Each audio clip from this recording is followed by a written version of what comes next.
Jet Li is a martial arts legend who became an international movie star. He has the aura, he has the authority, he has the looks, and God knows he's got a skill set. His name is inspired by his lightning speed. The speed, the quickness, the execution, and the style. Sheltered as a child, he drove himself to become a Chinese combat champion by just 11 years old. I learned martial arts since I was 8 years old, 8 hours a day. He became a hero to Asian fans by playing noble characters on screen. He played a hero from the 19th century, also was a tremendous fighter, sort of like a folk hero. I'm not a hero. But to find success in Hollywood, he had to compromise his heroic image. American audiences who didn't know him were thrilled. They loved it. His Asian fans were a little unsure because he was playing such a villain. Now he wonders if he should keep making the violent movies his fans everywhere love to watch. He actually was thinking about becoming a monk and following Buddhism to that extent. Jet Li, a cultural hero caught between two worlds. In Asia, he's known as someone who's very charitable and very peaceful. In Hollywood, they just know he's kick-butt Jet Li. Nothing to lose. Leads you to where you are today. I believe in storytelling. It's gonna make you a star. I'm still trying to figure that out.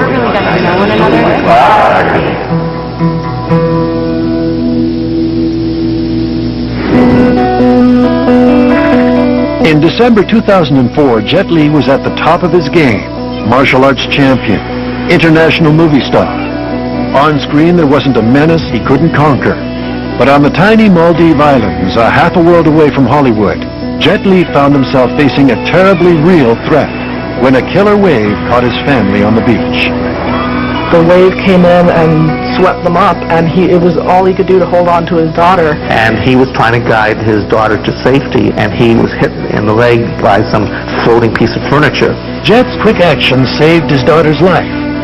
225,000 people died that day in 11 countries bordering the Indian Ocean. Communication to the region was cut off for days, and fans and friends didn't know if Li was alive or dead. And they didn't know where he was, they didn't hear from him. They thought he was one of the unfortunate who had tragically perished. Somehow this story got distorted, and news leaked out at first that, oh, Jet Li has been killed in this big devastating tidal wave. But at least he came out alive. He was very lucky to have saved himself and his daughter. Jet and his family were safe, but seeing the carnage left by the Asian tsunami led Jet to dedicate himself to helping others. From then on, Li's life would never again be only about himself. He told me, life is short, and you got to do for others, and you've got to act on that desire in the present. Jet Li was born on April 26, 1963, in Beijing, China. His given name was Li Lianji. He was the baby of the family. There were 2 older brothers, 2 older sisters. When Li was just 2 years old, his father died of a stroke. That was more traumatic than it might seem for even someone in the United States or North America, because in China there's a strong tradition of family, and without the father as part of the unit, he was looked at as somebody different. Li's mother grew protective of her youngest son and kept him indoors. She sheltered him. She wouldn't let him ride a bike. She wouldn't let him go swimming. He became very timid and shy, and she didn't even like the idea of him going to school.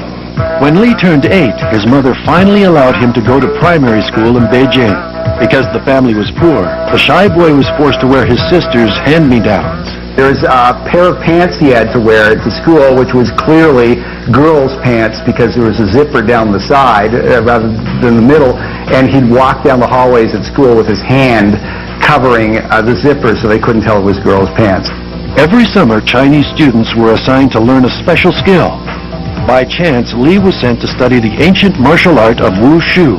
Tens of thousands of kids are selected for different things or are looked at, so they're put into different programs. Some will practice badminton or table tennis, whatever counts. They didn't want kids just sitting on corners. They wanted to keep them active and give them something that was constructive to do. Wushu is a stylized form of martial arts using the fist, sword, and spear. Wushu is sort of a formalized version of martial arts that has a long, long tradition in China, and it became sort of the national sport of China, and very, very important within the Chinese customs and their history. Li was fiercely determined to please his wushu masters. At the end of the summer, he was among the few children chosen to go to the Beijing Sports and Exercise School. I learned martial arts since I was 8 years old, 8 hours a day. 6 days a week he's working out at the school. He's working every day. And even when he goes home to see his mother, he still practices. He does certain exercises. He's in a routine where you are perfecting your body. He was small for his age, but he did show an incredible skill for his age and for his height in wushu. He had an amazing affinity for it. He found a competitive streak he wasn't aware that he had until then, and really took to it. He was called the child prodigy. He never liked that word. He never felt comfortable with it. A wushu master named Wu Bin took Li under his wing. The coach was relentless. Wu Bin had seen something in Jet and really drove him to be as successful as he was as far as a martial arts champion. He understood that with Jet, all he needed to be say a few words, maybe sarcastically, like, "Jet, you could be doing a lot better than that, couldn't you?"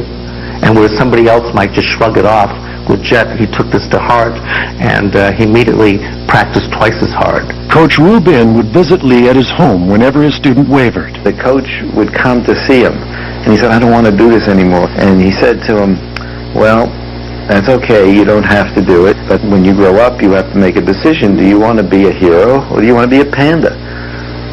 And he said, "I don't want to be a panda." And he went back to school. That was the way his coaches were getting him back. Wu Bin almost took him under his wing, and there was almost a father figure to him. He pushed him very hard, but I think Jet said he needed that. At age 11, Li was a rising martial artist in China. His combat skill would soon land the poor Chinese boy half a world away, talking back to President Richard Nixon.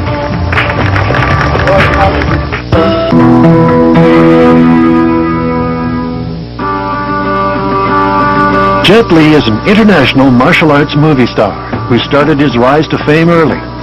At age 11, Jet Li was already one of China's best wushu martial artists. In 1974, the Chinese government sent Li's wushu team on a friendship mission to America. They needed to have a better relationship with the United States, hoping to get some trade going back and forth. So they decided to show national pride and also as a goodwill gesture to take some of its top young wushu students and send them on a tour. The goodwill tour took Li to the White House lawn, where he was filmed performing wushu for President Richard Nixon. Nixon went, I could use a bodyguard, right? You want to be my bodyguard? And Jet Li said, I don't want to be any individual's bodyguard.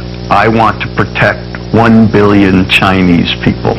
Henry Kissinger was there, and he apparently said to Nixon, "Kid shouldn't be a martial artist or a bodyguard, he should be a diplomat." This made news around the world and was the point that Jet Li went into national prominence in China. Obviously back home they ate it up, and the Chinese officials loved what he said, and sort of we made him like almost an overnight hero.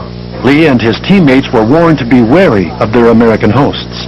China was very closed off then, and the Chinese children were actually being taught that Americans were, evil people, and to be very careful. He was told, he says, when they were in the hotel rooms, they said, they're going to be listening to you. So whatever you say, be aware that it might be heard by the U.S. government.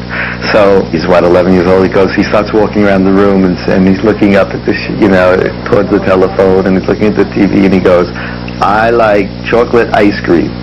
I like bananas. He just started he was talking to the windows, right, like this. The next day, in his room, there was chocolate ice cream and bananas. So this is like a great memory of the United States as well, where, you just say it in the air, and out it comes. By now, Li was so advanced at the art of wushu, he was allowed to compete against adults in his first all-around national championship. He was still just 11 years old. He went through all his different steps and paces, using his sword and sticks and all the different implements that you use during wushu performance. And without knowing it, he had taken his saber and through one of his gestures, sliced his forehead. When the blood started streaming down his face, he just thought it was sweat. It wasn't until people started, yelling and crying and screaming from the audience that he began to suspect something was wrong, but he felt no pain. It just showed, even at this age, that nothing would stop him. Doctors wanted Li to drop out of the competition, but he refused. The next day, he was back in the gym with a bandage on his head. They would first rub it down with alcohol and other things to sterilize it. He would go through his paces, and then as soon as it was through, he would run back to the nurse station. She would give him a shot to protect him with antibiotics and redress his wound. Li won 3 non-combat gold medals at the National Wushu Championship that year. He would continue to record 5 consecutive victories from 1974 to 1978 in competitions open to all ages. Movie producers already were coming to him and saying, "Oh, Jet, when you grow up," meaning get a little bit taller, and you're past childhood, we want to have you in movies. A lot of people kept asking him, when are you going to start making a movie? When are you going to start making a movie? Because it's almost a natural progression. If you do martial arts, you can become a stuntman, you can become a choreographer, or you can become a stunt performer on movies. And so I think eventually it got into his mind. Martial arts movies were hugely popular across Asia in the 70s, largely thanks to Bruce Lee, who had died in 1973 at just 32 years of age. The Chinese government was looking for the next heroic film star. Jet Li and several others were commandeered and put into this film that was China's great thrust into modern filmmaking. When I was 17, I started making my first movie called The Shaolin Temple. And in Asia, it's very successful. 50 million Chinese crowded into theaters to see Li star in Shaolin Temple in 1982. Audiences were introduced to Li as a Buddhist monk who practiced martial arts only when he was forced to defend the innocent. The story was very simple and innocent. The young monk, played by Jet, made you believe that no matter how difficult your life or situation was, if you don't give up and don't surrender, then everything will work out. There was less theatrical movie tricks and more of a guy who could do this stuff, who could do broadsword style or could do open hand style and could do any physical gymnastic thing that was called for him. And he was so quick, so fast. He wasn't afraid of the camera because for all those years he was performing and doing exhibitions, cameras were always around. It was a great swordplay movie, and it was just the Shaolin monks and the fantasy of it. The movie was such a big hit at the time when it came out. Everyone was struggling to make their life better, and this movie was such morale booster. After it was released, he got almost 100,000 fan letters, which he would have loved to reply to all of them, but it just got overwhelming. Buddhist monks were advisors on the set of Shaolin Temple. They planted the seeds of a Buddhist faith in Jet Li that would blossom years later. They had some Shaolin monks on the set who would tell him, "I see Buddhism in your future." And he had always had it in the back of his mind that he wanted to grow in more than just being a wushu master. He wanted to be more well-rounded. And so I think he had it in the back of his mind that he should explore Buddhism. A Philippine distributor, amazed by how fast Li could move, changed his screen name to Jet. It stuck, and Jet Li became an overnight Asian movie star.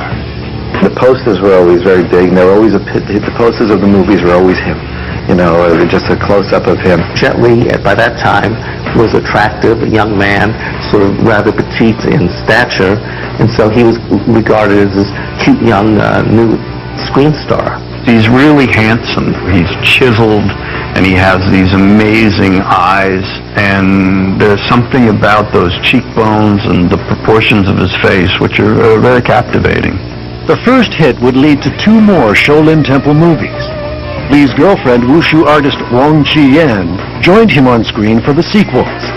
And in 1987, they were married. She came from a little bit richer family than he did. He came from really very poor surroundings. And so he felt a little obligation because of the almost unsaid caste system of, if you're richer, then I must look up to you and must be more supportive. He described it as a marriage of convenience. She would give his family financial help. And it was described as a loveless marriage. Though Li was now a huge Asian film star, he was not getting rich making movies in China. I think he was paid 25 cents a day or something like that. I think it was just some ridiculous amount of non-money. Li was intrigued by Jackie Chan, a Hong Kong martial artist who was starring in American movies like Cannonball Run. I think Jet's motivation was to build a bigger career, an international career, an American career specifically, like he had seen Jackie Chan do so successfully. He knew that Jackie Chan, he had read in the papers, had come to the States and was starting to make a much better movie than he had in China. Li got a 2-year work visa for America. But when he arrived, he found his poor English skills and small stature were barriers. Jet obviously wanted to build his American career in California. He had one major stumbling block, and that was English. He was very disillusioned almost very quickly when he arrived in Los Angeles and discovered that Hollywood did not have open arms for somebody who was of rather short stature, somebody who was not the typical Caucasian, somebody who spoke English very little, very poorly, and also had a heavy accent. Li couldn't find work on American films. Instead, he landed a part in the Hong Kong action movie shot in San Francisco called Dragon Fight. His co-star was former Miss Asia Pacific, Nina Li Chi. It was love at first sight. She was destined to be his. She was a very beautiful girl from Shanghai. She had studied in the States. She'd gone back to China and made films over there. And then she was hired for this picture. He immediately had feelings for her. And it was difficult because he was still married to Wang. And he said, if we still feel this way, he said to her, after 10 years, then we should get married. And she said, I will. I'll wait 10 years. Since he was so in love with her and couldn't get her out of his mind, his marriage broke up. Li and Huang divorced in 1990.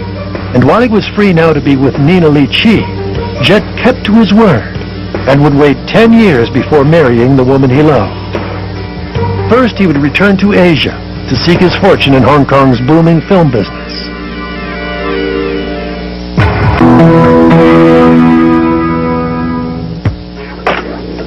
By the late 1980s, Jet Li was a proven martial arts film star in Asia, but had trouble breaking into Hollywood on his first try. So after 2 frustrating years in California, he returned to Asia in 1989, this time to the busy Hong Kong movie scene. When things weren't going quite Jet's way in America, he jetted back to Hong Kong, signed with Golden Harvest Pictures, which was a leading producer of some of the big martial arts movies back then. The Hong Kong film industry, I guess, was the biggest of the Asian film industries, and they really did these chopsaki kind of movies.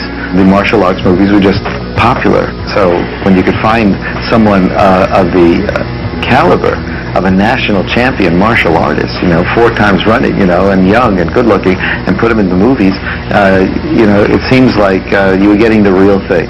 Golden Harvest offered Jet the chance to play the historical hero Wang Fei-hung in the epic film series Once Upon a Time in China.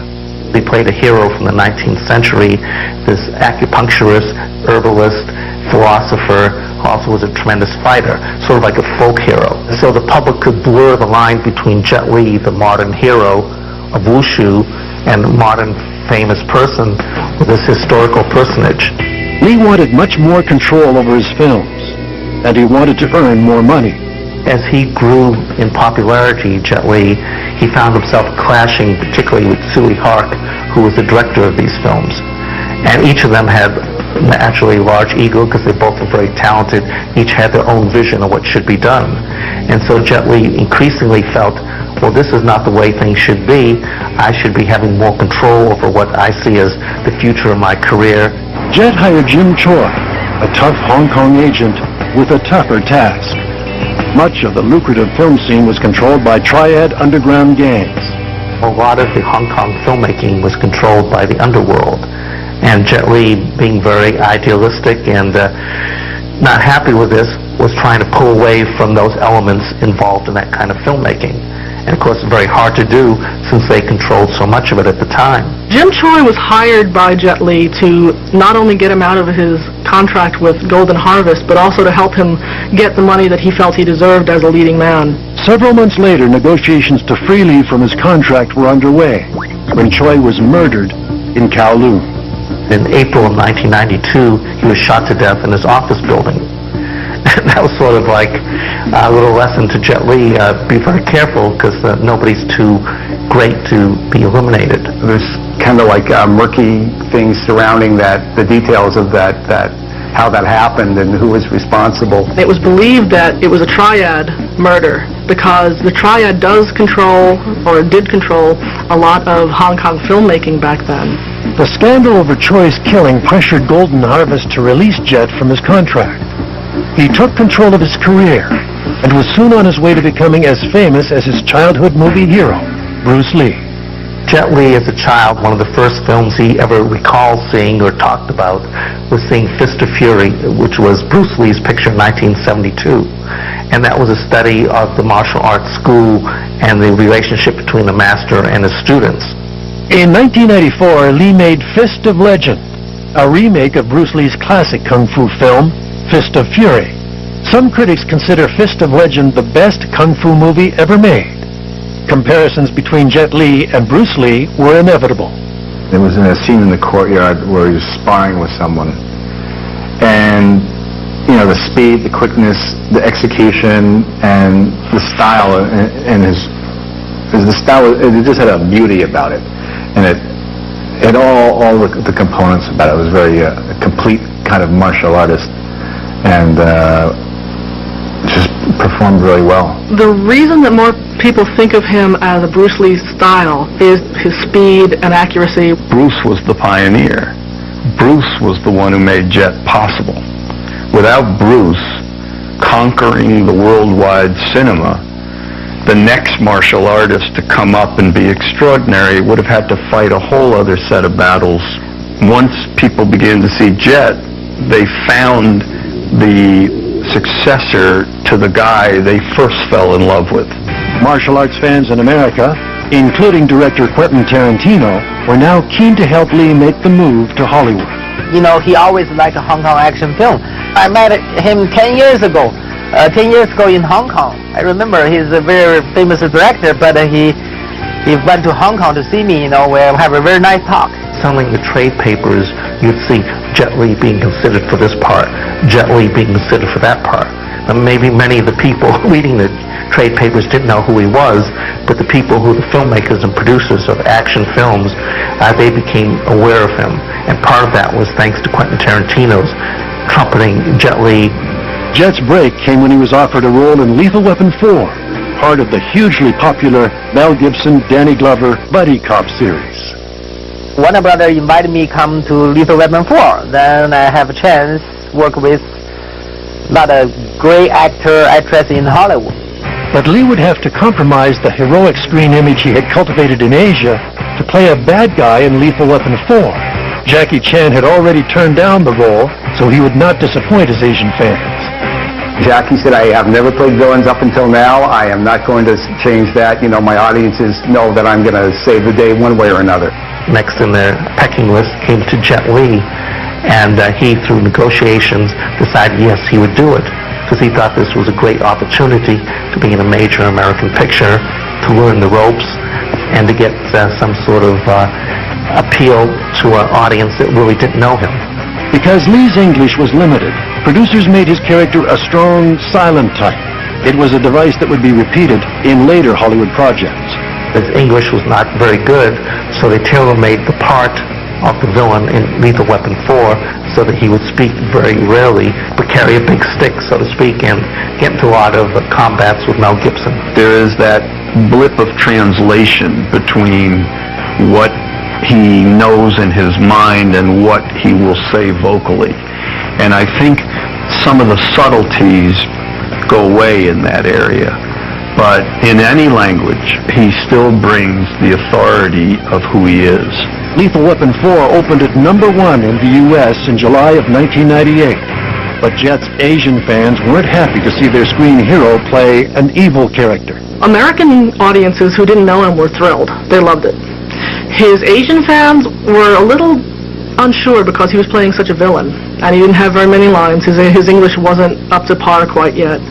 But I think there were a lot of people were happy that he was breaking into the American market. His role was a bad guy, and it was well done as far as all the fight choreography and stuff. I personally wanted to see him come out as as a good guy, but he did a pretty good job with that role. I prefer the roles he played in his Hong Kong or China movies than his role in the Lethal Weapon 4. However, as an Asian actor, I would love to see more and more Asian faces participate in American movies. That would give more and more opportunities for us to show our talents. Jet Li was on the radar in Hollywood. Now he was looking for his first leading role in America. It was very important that he pick his roles properly, because one false move and he could end up running back to Hong Kong to make movies there. On and off.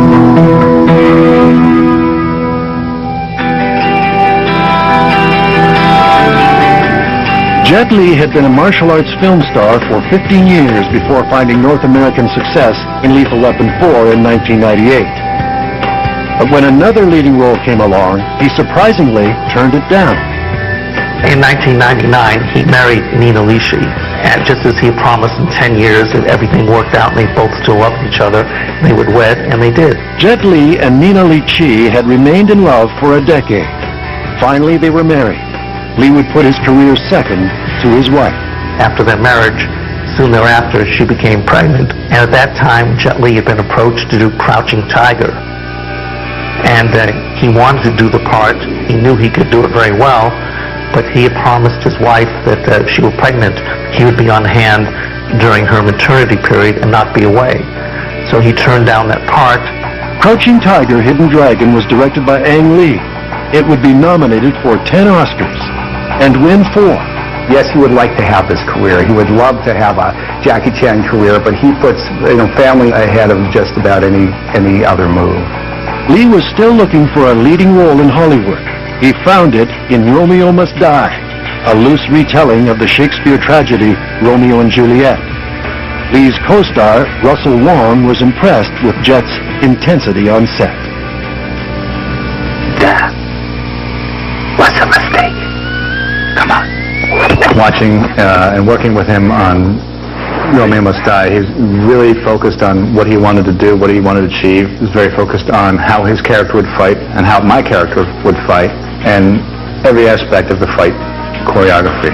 Over the next few years, Jet Li's movies would swing in style to please his two culturally different audiences. Romeo Must Die was designed to make the veteran Asian martial arts star into a leading man in Western films. I just remember when we shot Romeo Must Die, how we kind of shared the same experience about how tough it was breaking in the U.S. film. Romeo Must Die was a good film for him for new fans. New fans loved to see it. They thought this was what he was. This was somebody who was into these special effects and wire work. He was a great believer in the feedback between he and his fans, or he and people who came to his webpage. And he read with great interest and reaction how people reacted to the movies he made and what they missed about the old Jet Li pictures versus the new. Western directors were using wires and pulleys to suspend martial arts stars in the air during fight scenes, creating slow motion effects that North American audiences liked, but Asian purists weren't as happy with. His Asian fans, however, didn't like the rap music, they didn't like the wire work, they didn't like all the special effects. They said, "You're such a good martial artist, you don't need all this." They felt a guy like Jet Li had what it took to not, have that safety net. Romeo Must Die was directed by Joel Silver and co-starred hip-hop singing star Aaliyah in the Juliet role. It was a new blend of elements in the classic tale of forbidden love. Use hip-hop music with martial arts is Joel Silver's idea since Romeo Must Die until now. We hope they work. There was this whole kind of movie that we hadn't really seen before. You throw in the Hong Kong action people, you throw in the music people, you throw in a rapper, and you see what comes out of it. There were other creative challenges facing Li. His conservative Asian fans would not accept a love scene between Li and Aaliyah. I believe the audience is real boss. They pay the money, watch film. Trying to adapt this image to his American film, Romeo Must Die, they said, well, let's make them romantically touch as far as being in the same place, but let's not have any great love scenes because Jet Li would be too uncomfortable doing this. Jet was always careful to protect his audience from the new directions his career was taking. So when Li made a violent movie like 2001's Kiss of the Dragon, he warned all his young fans to stay away. because it was so brutal. He knew that he had fans who had children who would want to go see the PG-13 version, but because this was an R-rated movie, he put a message on his message board: this is not for your children. Wait for the next movie. The next movie will be PG-13, and then you can take them to see this. This is for the adults. I always, just tell the audience, especially young audience, I think, movies like magic. You can make everything happen on the film. But then learning something by yourself is fake. It's very dangerous. Right. We only can watch a film, entertain people, entertain them. Just not necessarily need to, do something at home. Lee used his personal website to make his fans part of his filmmaking. He even used a fan poll for casting choices for 2003's Cradle to the Grave. Goes over, ask who's the best guy to play the villain on this film. My assistant Beaver has some idea to find people's name put on my website to ask audience. So then everybody vote. Mark get the highest number, and then I put it out, send to the show, say, here's the guy. Sometimes he does listen to his fans and try to please everyone. Other times, though, he will admit, I can't please everyone. So even though he can't please everyone, he tries. Jet Li's film career in the West was gathering steam, and Lee would find a way to bridge the divide between his two audiences when his next Asian film would go to #1 in the United States.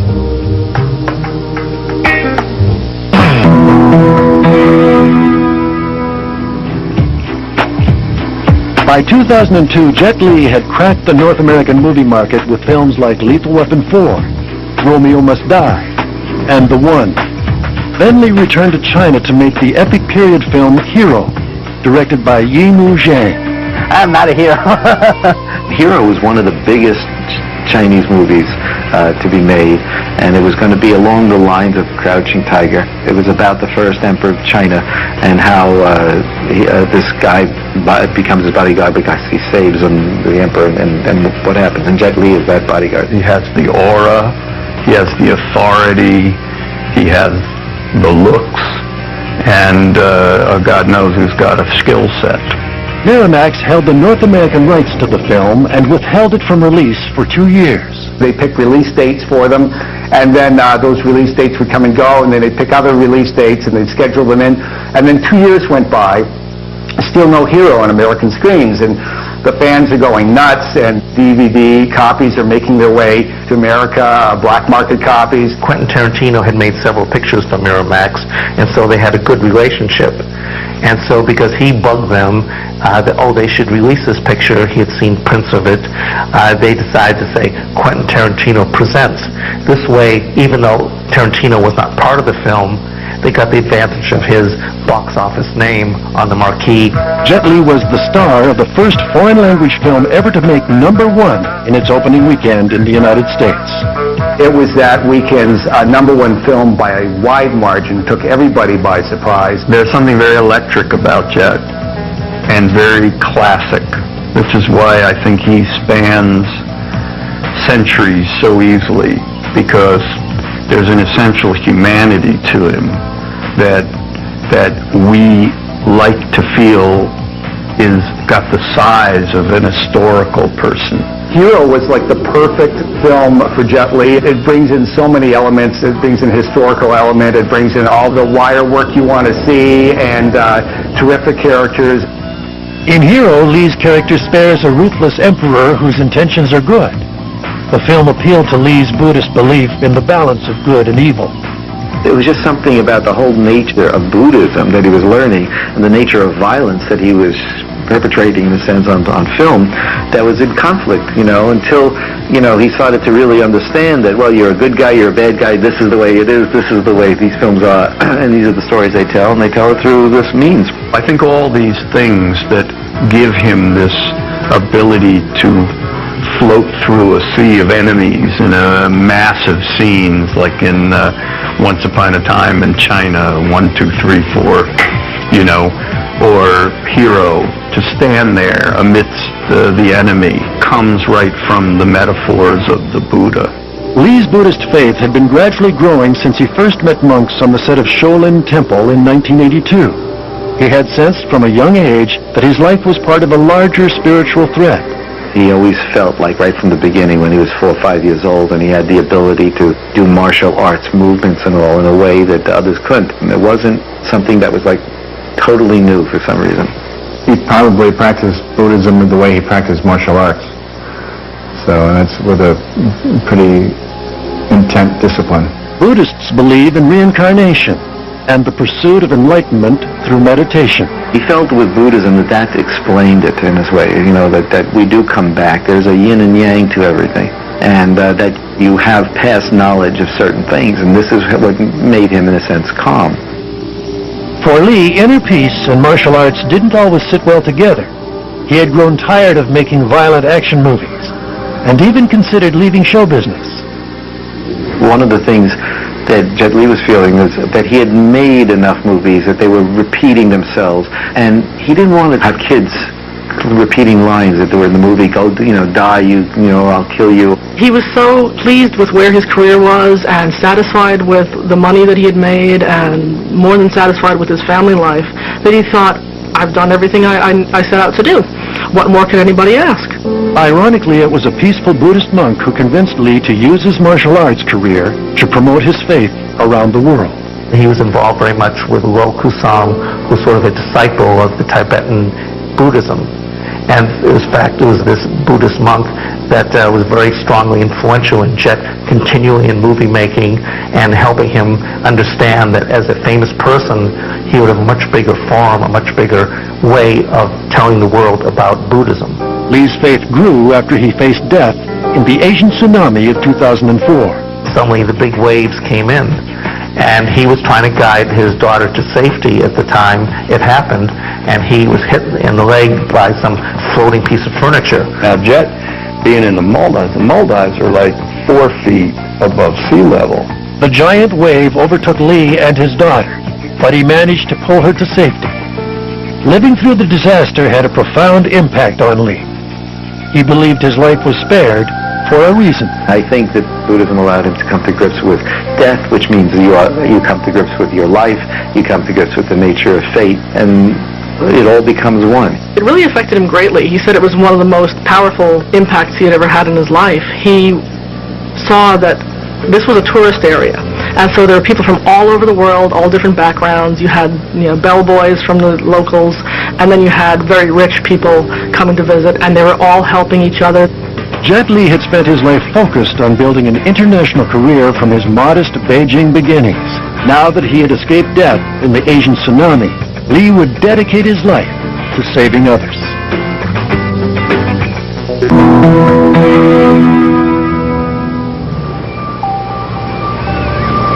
Jet Li and his family narrowly escaped death in the Asian tsunami of 2004. Suddenly for Li, being an international martial arts and film star seemed much less important.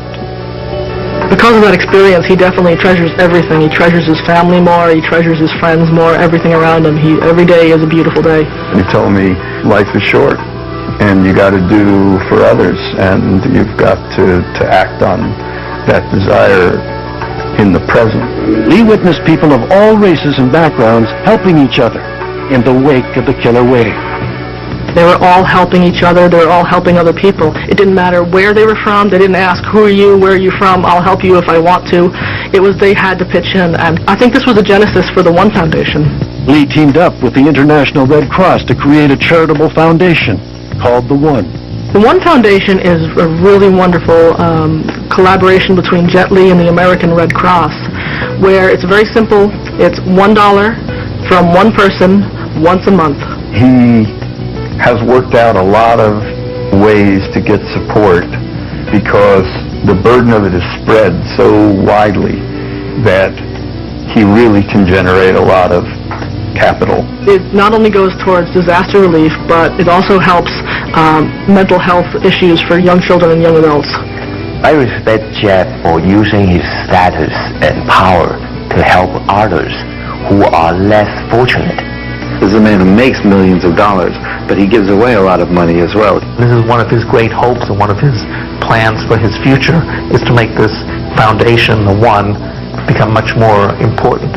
These days, Jet Li is at peace with himself. helping others through his charity and making popular movies. In Asia, he's known as someone who's very charitable and very peaceful, who is also, of course, a great martial artist. In Hollywood, they just know he's kick-butt Jet Li. In 2008, Jet teamed up with two other martial arts legends in big-budget fantasy romps aimed to please all of his fans. First up, Forbidden Kingdom with Jackie Chan. We talked about it 10 years ago when we were working in Hong Kong. We said, make a film together, but it didn't happen. If you could have Jet Li and Jackie Chan in a movie, you want them to fight. You got to see a fight between Jackie and Jet. Then who's going to be the good guy? Who's going to be the bad guy? And with Forbidden Kingdom, this was solved. Chan and Li's characters have an epic combat scene, but then team up against a common enemy. So neither martial arts star had to lose the fight. Everyone was excited. It was a big deal for everyone who was involved. Of course, it was also a huge deal for martial art fans. Well, fight with Jet, so comfortable. You don't worry about it. In Li's second 2008 film, he played the evil Emperor Han in The Mummy, Tomb of the Dragon Emperor. Director Rob Cohen let Li speak his native Mandarin. There's a very big difference between Jet in the two languages. In Chinese, his voice actually relaxes and gets deeper, and he has much more tonal, nuancial control of everything, including the physical mask through which he speaks, the face, the hands, the whole physical presentation. Cohen first connected with Li through their common Buddhist beliefs.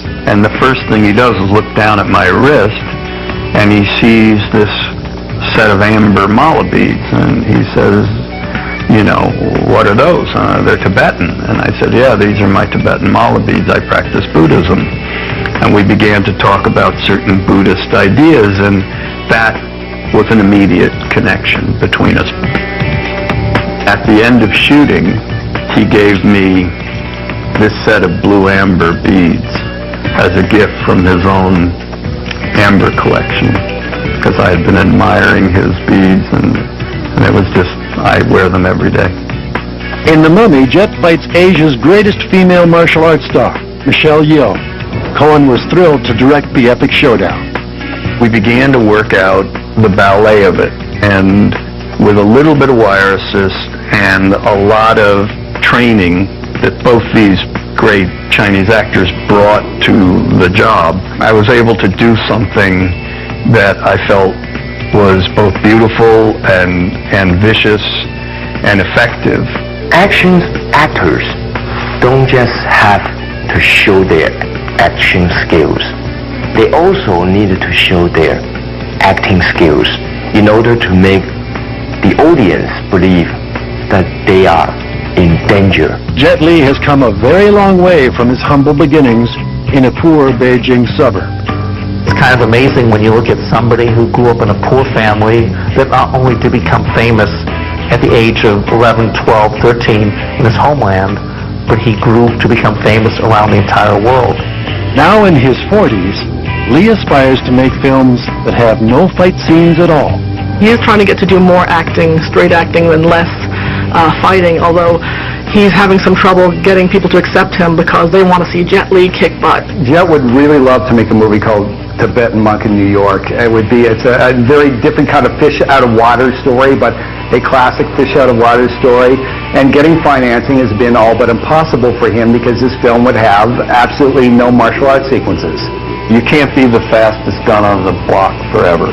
I think he's getting just more seasoned as an actor. My belief is that he'll gravitate more towards film producing as a way to get his vision encompassed and maybe foster some younger stars in the field. When I think of Jet Li, I'm going to borrow a line from West Side Story. When you're Jet all the way, because he's a man who has amazing commitment, amazing self-discipline, and he knows what he wants. He's like the Baryshnikov of martial arts and then some. I think he's done a lot more than just being a martial artist.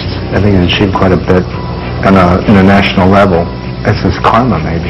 The thing that distinguished him from millions of other wannabe martial arts / actors was that essence, that he wants to be a symbol of protection to the entire Chinese people. He has always emerged as the man who is a symbol to the billion.